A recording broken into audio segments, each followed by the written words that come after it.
دنیا جاپان کو ایک مثالی ملک سمجھتی ہے۔ صاف سڑکیں، جدید صنعتی نظام اور بہترین نظم و ضبط۔ لیکن کیا آپ جانتے ہیں کہ یہی ملک اندر ہی اندر ایک بہت بڑی مشکل کا شکار ہو رہا ہے؟ ایک ایسی مشکل جو اسے آہستہ آہستہ کمزور کر رہی ہے۔ دنیا کے طاقتور ترین ممالک میں سے ایک ایسا ملک جس نے دوسری جنگ عظیم کے بعد اپنی محنت سے خود کو دوبارہ دنیا کے سامنے کھڑا کیا۔ آج جاپان ٹیکنالوجی، معیشت اور نظم و ضبط کی علامت سمجھا جاتا ہے، لیکن حقیقت اس سے بہت مختلف ہے۔ جاپان کی سب سے بڑی مشکل اس کی کم ہوتی ہوئی آبادی ہے۔ یہاں لوگ شادی کم کر رہے ہیں اور بچوں کی پیدائش خطرناک حد تک کم ہو چکی ہے۔ ہر سال لاکھوں لوگ اس دنیا سے جا رہے ہیں، لیکن نئی نسل اتنی تعداد میں پیدا نہیں ہو رہی۔ ماہرین کا کہنا ہے کہ اگر یہی صورتحال جاری رہے تو آنے والے چند دہائیوں میں جاپان کی آبادی آدھی سے بھی کم رہ سکتی ہے۔ سوچیں، شہر خالی ہو جائیں، اسکول بند ہو جائیں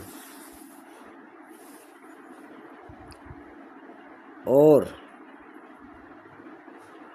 زیادہ تر لوگ بوڑھے ہوں، نوجوان نہ ہوں، نئی نسل کے پیدا ہونے کے امکان کم ہوں،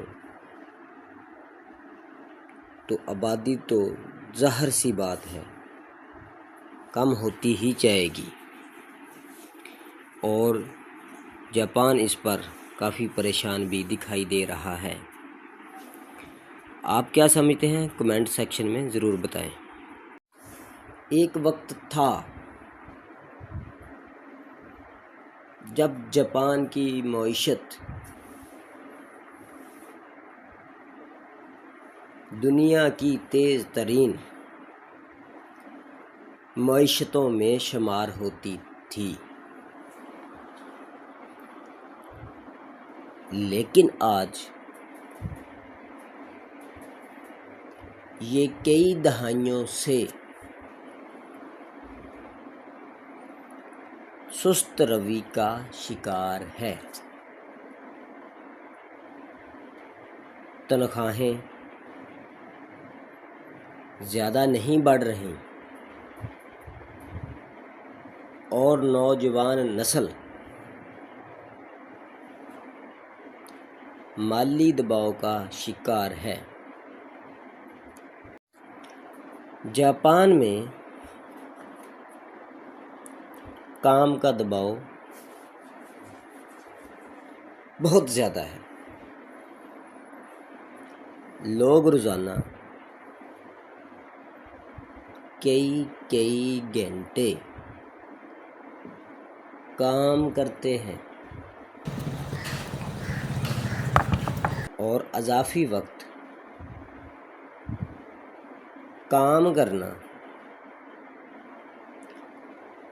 عام عادت سمجھا جاتا ہے۔ یہاں تک کہ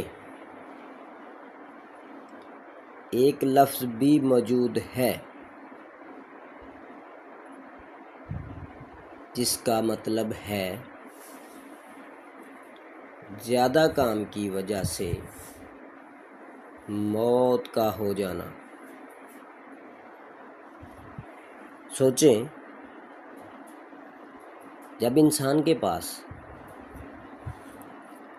اپنی زندگی کے لیے وقت نہیں ہوگا تو وہ خاندان کے بارے میں کیسے سوچ سکتا ہے؟ جاپان میں ایک اور خاموش بحران موجود ہے: تنہائی۔ لاکھوں لوگ اکیلے ہی رہتے ہیں اور کئی لوگ ہفتوں تک کسی سے کچھ بات نہیں کرتے۔ یہاں تک کہ بعض لوگوں کی موت کے بعد بھی کئی دنوں تک کسی کو کانوں کان خبر تک نہیں ہوتی۔ اب سوال یہ ہے، کیا جاپان اس بحران سے نکل سکتا ہے؟ حکومت کوششیں کر رہی ہے، لیکن ابھی تک کوئی واضح فرق نظر نہیں آ رہا۔ جاپان ہمیں یہ سکھاتا ہے کہ صرف ترقی اور جدید ٹیکنالوجی کافی نہیں ہوتی، بلکہ ایک متوازن معاشرہ ہونا بہت ضروری ہے۔ آپ کیا سمجھتے ہیں؟ اپنی رائے کا اظہار کمنٹ سیکشن میں ضرور دیں۔